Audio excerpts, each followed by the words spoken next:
Olhando para vocês, tem muitos rostos conhecidos que me fazem lembrar das bênçãos que eu tenho recebido de Deus ao longo dos 25 anos do ministério sacerdotal.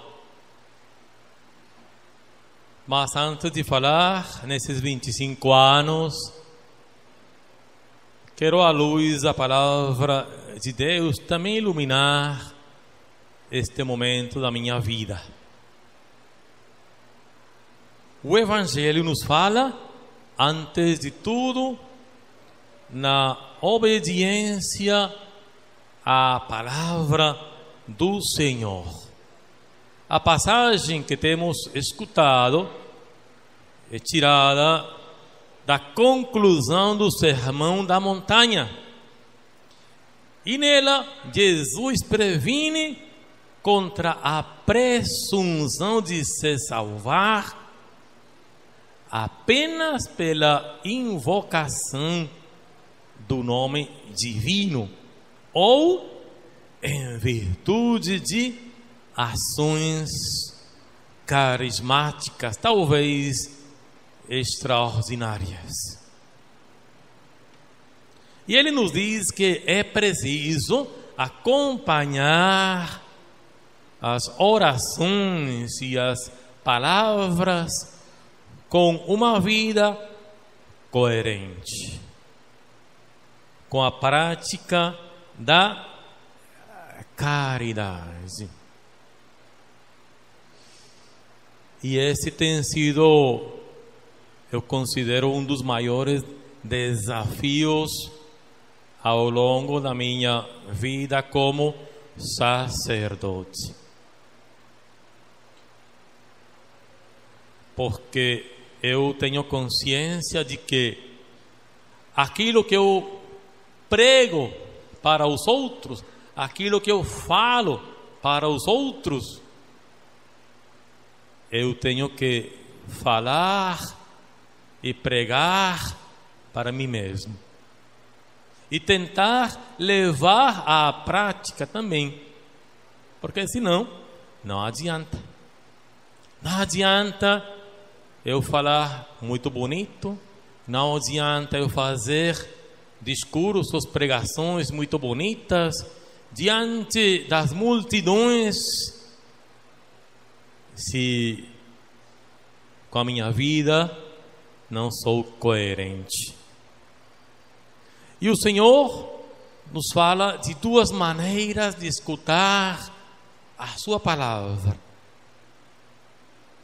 Nós podemos escutar a palavra de Deus de um modo superficial e descomprometido, como quem assiste um jogo de futebol. Porque no fim das contas, quem está assistindo o jogo do futebol não está lá jogando, Então, perdeu, ganhou, quem leva as honras ou quem leva as críticas, quem é? É o time que está jogando, não é quem está assistindo. E uma outra forma de escutar a palavra de Deus é de um modo atento e eficaz. Não simplesmente ouvindo a palavra, mas escutando-a. E não simplesmente com os ouvidos físicos, mas com os ouvidos do coração. E eu, no dia a dia, eu peço a Deus que Ele me conceda essa graça da coerência entre a minha fé, a minha vida, o que eu falo para os outros e o que eu faço também. tenho a consciência de que o que eu sou hoje, eu sou pela graça de Deus.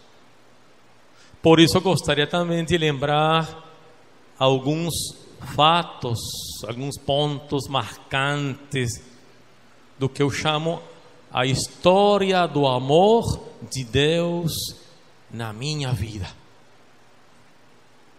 No primeiro lugar, através da minha família, dos meus pais, bons cristãos que souberam dar exemplo aos 8 filhos que Deus deu de presente para eles. 2 deles morreram com poucos dias de ter nascido. Os outros 6 continuamos vivendo até alguns anos atrás. Neste momento, somente ficamos 3 dos 8 filhos. E um detalhe que eu fiquei sabendo quando já estava no seminário é que meus pais rezavam o terço todas as noites, desde que a minha mãe ficou grávida do primeiro dos filhos, e o único que eles pediam para Deus era a graça de um dos seus filhos. Eles não disseram o primeiro, o segundo, o terceiro, não. Um dos seus filhos ser sacerdote. E eu ganhei o sorteio. Graças a Deus, eu tirei o prêmio maior, né? Por graça de Deus, não porque eu fosse o mais santinho, não. Foi Deus quem me escolheu. Lembro também com muita gratidão dos meus professores. Na minha educação primária, foram as irmãs, as filhas da sabedoria, da família de São Luís Maria Grignon de Montfort. Logo após, na secundária, foram os irmãos de La Salle, irmãos das escolas cristãs. E logo após, já na minha formação sacerdotal, os eudistas. Se vocês percebem, dentro do plano de Deus, sempre a minha formação espiritual foi na escola da espiritualidade francesa. Deus sabe o que faz. E a minha vocação surgiu não de menino, não de criança, não.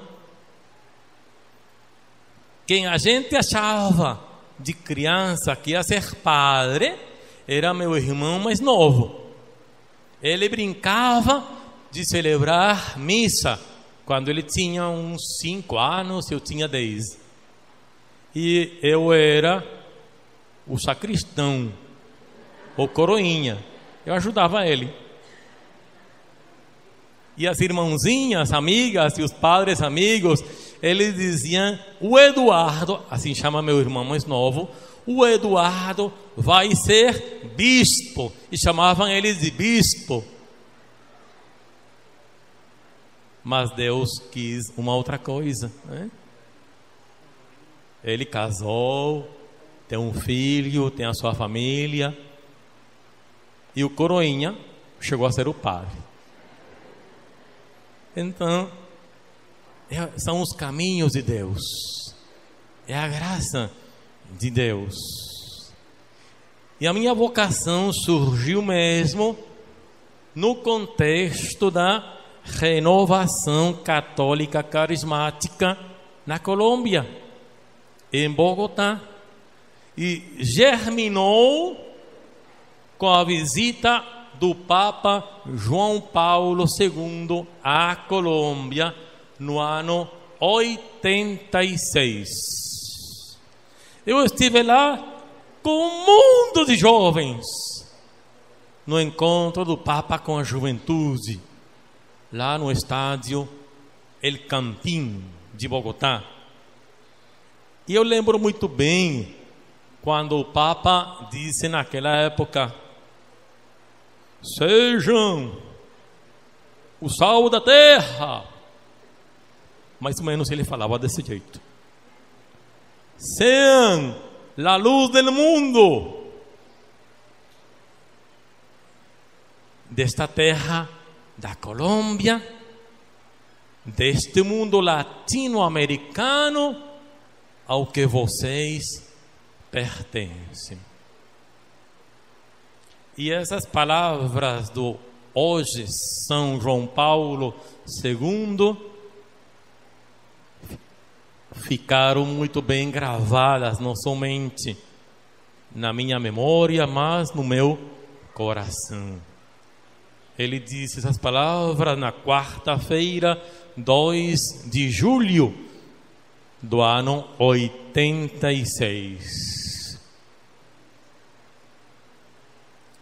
E no final desse ano, tive a graça de acompanhar uma missão, um final de semana, num povoado, a umas 2-3 horas de Bogotá, com 3 seminaristas eudistas e uma jovem de um outro grupo, de outra paróquia. E na volta, um deles, que não era colombiano, mas era tico, isto é, da Costa Rica, ele falou para mim: você não gostaria de ir morar com a gente lá no Minuto de Deus? E eu na hora eu disse: bom, até que eu gostaria, mas... Então ele disse para mim: não tem problema não, pense, reze, aqui tem o número do telefone do padre, que é o superior da casa.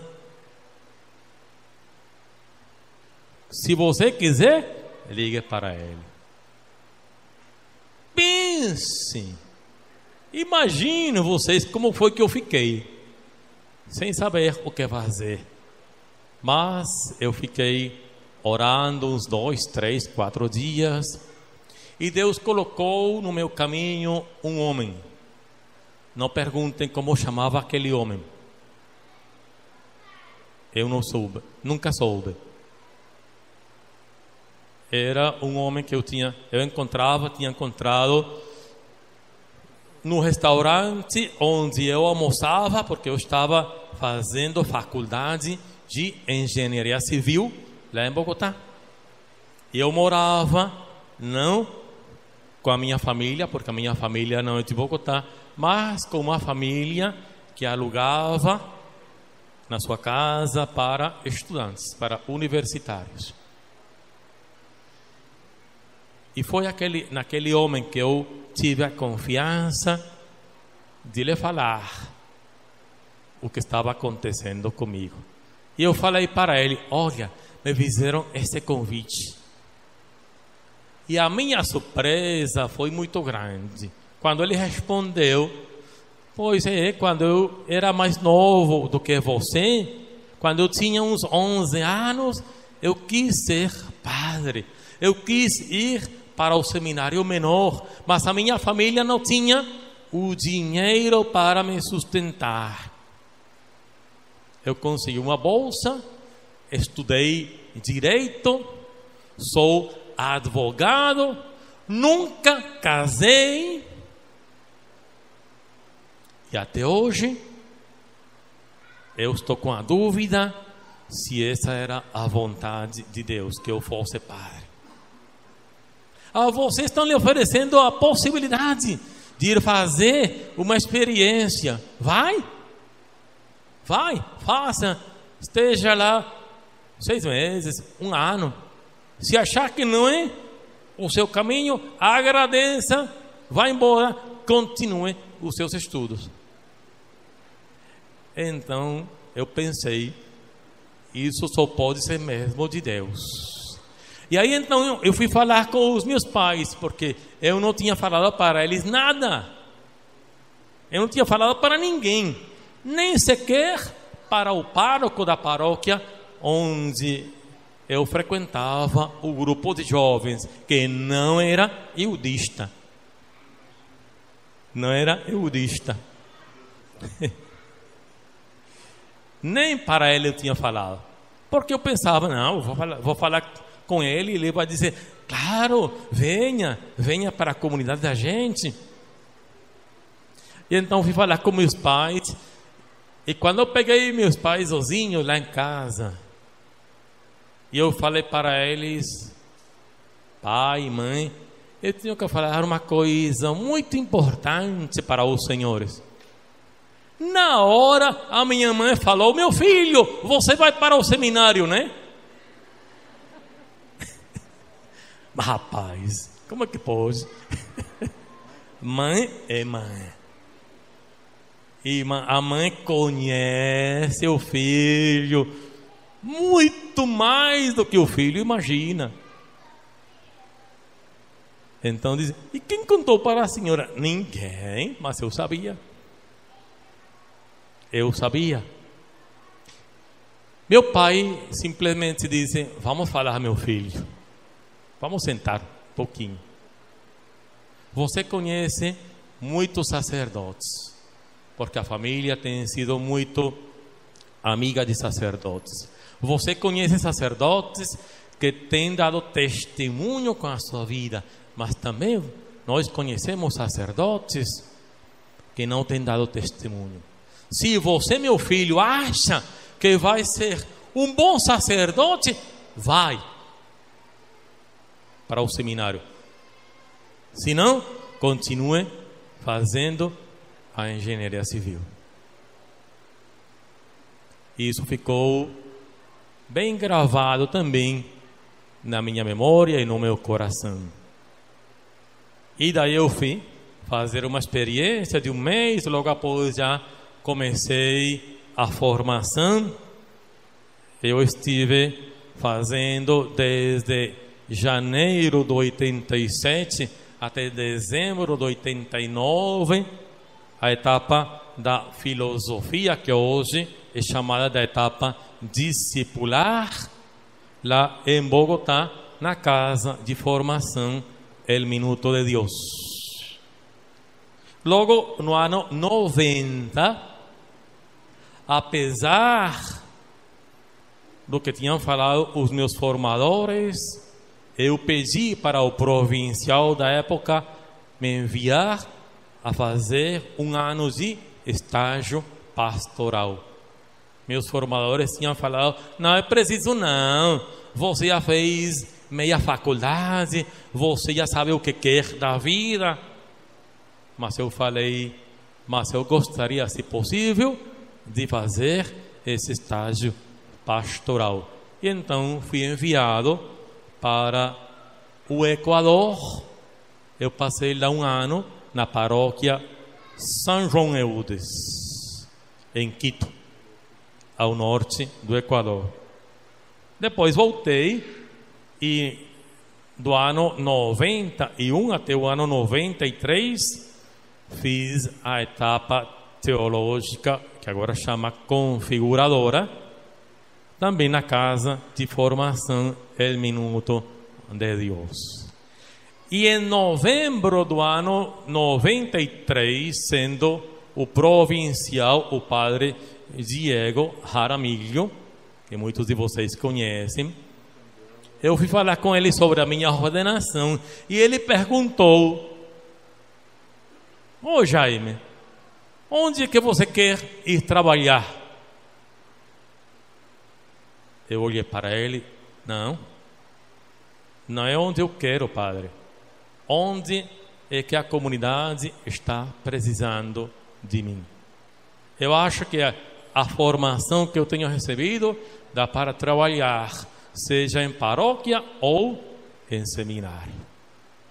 Logo na hora ele pegou, na minha palavra, provincial é assim, não é? Logo na hora pegou na minha palavra e falou para mim: tem um padre do Canadá que está lá em Fortaleza, mas ele tem que ir embora a meados do ano que vem, então estamos precisando de alguém que vai no lugar dele. Pronto, quando que eu tenho que viajar? Ainda demorei uns meses, porque naquela época tinha que fazer visto, tudo isso. Cheguei aqui, nesta mesma capela, na terça-feira santa do ano 94. Era uma capela bem diferente, pequenininha, era só capela, não era paróquia ainda.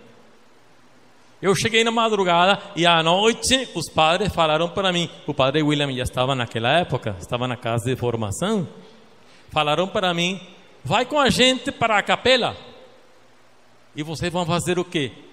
Vamos confessar. E eu também. Os que estavam naquela época talvez se lembram qual era o padre que tinha mais gente para a confissão? Eu. O padre está chegando, não sabe nada de português, então ele não entende. Aproveitemos.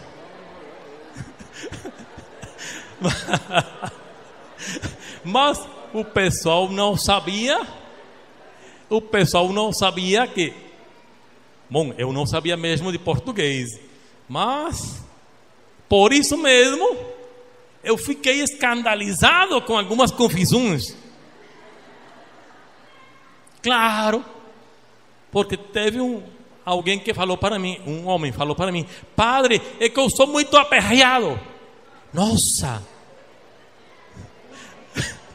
Para nós na Colômbia, um homem perro, o cachorro, é um homem que está com uma mulher e com outra, e com outra, e com outra, e com outra. Né?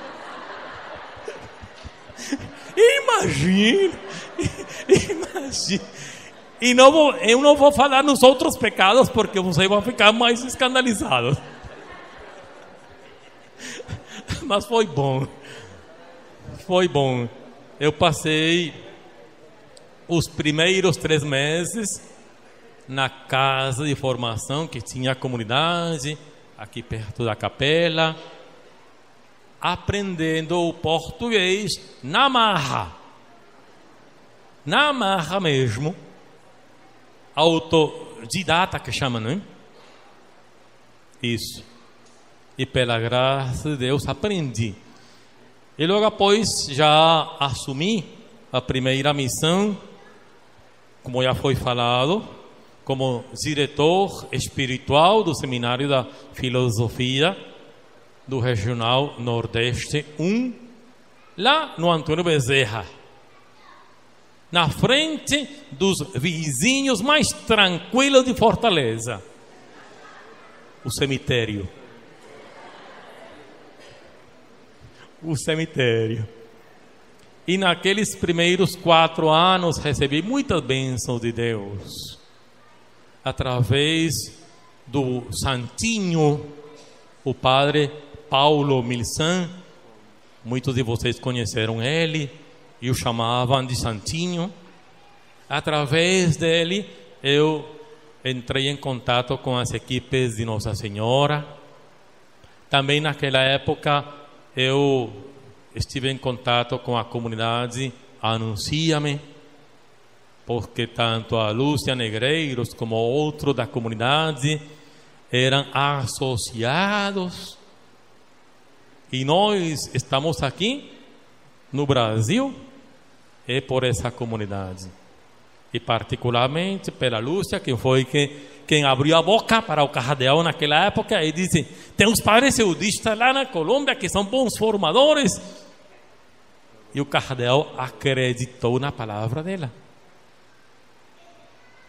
e trouxe a comunidade aqui para a Fortaleza.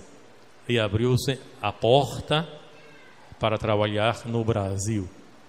Também tive a graça de partilhar com pessoas de outras comunidades da renovação carismática.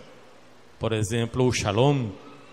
Tem aqui alguns rostos conhecidos de pessoas que eu acompanhei desde aquela época, um pouco mais na frente também. Logo após os primeiros 4 anos, eu fui para a Colômbia, mas não para descansar, não. Eu fui enviado para fazer o mestrado em teologia e, ao mesmo tempo, para dirigir o curso propedêutico lá no nosso seminário em Bogotá, em Valmaria. E naquela época, adivinhem quem foi meu aluno? O padre Luiz Gabriel. O padre Luiz Gabriel. E acho que ele deve se lembrar que eu dei um curso básico de português para eles. Alguma coisa tem que ter prestado, porque ele veio. Ele veio. Pelo menos consegui um para vir para o Brasil. Foi bom. E eu falo nisso também porque os padres que vêm, que passam aqui pelo Brasil e que depois têm a possibilidade de serem formadores, sobretudo na nossa comunidade, que bom que também eles possam partilhar um pouquinho do português com os seminaristas, porque é dessa forma que também eles ficam já conectados com a obra eudista no Brasil. Naquela época também não foi um tempo muito fácil, porque um irmão meu mais novo, um ano mais novo, ele faleceu enquanto eu estava lá em Bogotá, mas pela graça de Deus eu consegui acompanhar ele e também os meus pais durante os 3 meses que ele esteve no hospital, e na hora mesma da partida, da morte, eu estava ali do lado dele, com meus pais e a minha irmã. E Deus me deu a força para celebrar a missa do enterro de corpo presente dele. E a partir dali também Deus concedeu-me a graça de ter uma sensibilidade maior para com os doentes e para com as famílias dos doentes. E isso tem sido uma bênção ao longo do exercício do meu ministério sacerdotal. Logo após, nem tinha praticamente terminado os estudos, quando já estava de malas prontas. Para onde? Para o Brasil. Para o Brasil brasileiro, de novo, mais uma vez. Mas aí a minha cruz aumentou, porque o provincial e o conselho daquela época achou que eu poderia ser já reitor. E me botaram para ser reitor aqui no seminário da teologia. Eu passei ali 3 anos na reitoria, e naquela época eu também fui na prática vigário da paróquia São Francisco de Assis do Dias Macedo. Eu atendi várias comunidades, aqui tem pessoas daquele setor, que hoje é paróquia São José, com as quais eu partilhei ao longo dos 3 anos que estive lá.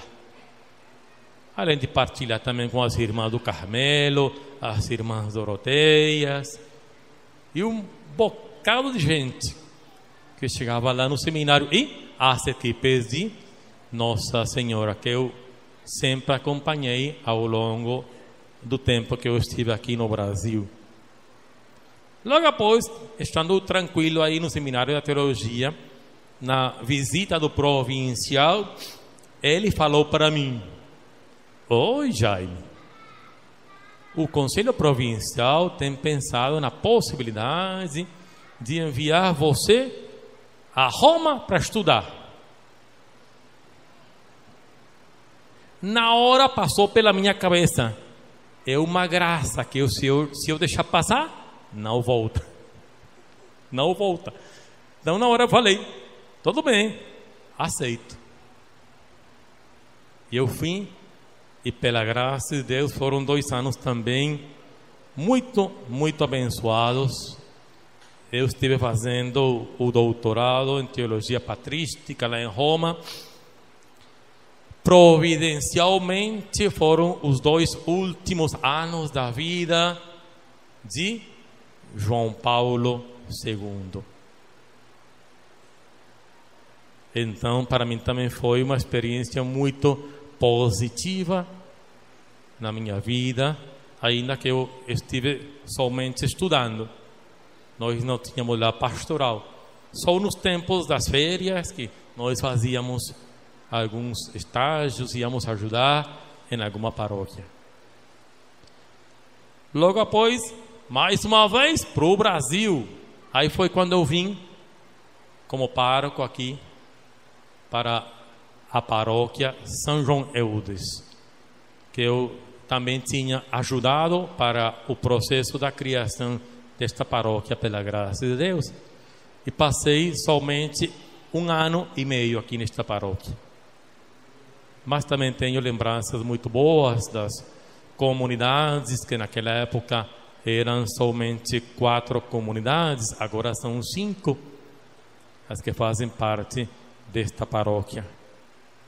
Logo após fui enviado para a Colômbia como reitor do Seminário Provincial São Carlos Borromeu, em Cartagena.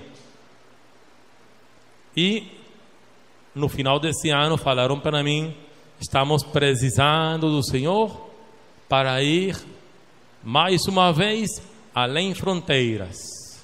Vamos lá. Para onde? Para a América Central, para Honduras. Eu estive lá como reitor do Seminário Nacional Nossa Senhora de Suyapa, lá em Tegucigalpa. Após os 4 anos lá, voltei para a Colômbia como pároco em Medellín, na paróquia de São Miguel Arcanjo. E desde o ano 2016 estou no Equador, na divisa do Equador com a Colômbia, como reitor também do Seminário Maior Binacional Interdiocesano Nossa Senhora da Paz. Num povoado, ele chama lá de cidade, mas como aquele não tem nenhum equatoriano, tem não? Não é cidade mesmo não, é um povoado. Para o José Mário conhece muito bem. É um povoado. O nome de cidade fica grande para se povoar. E lá estou há 2 anos e meio prestando meus serviços como reitor do seminário.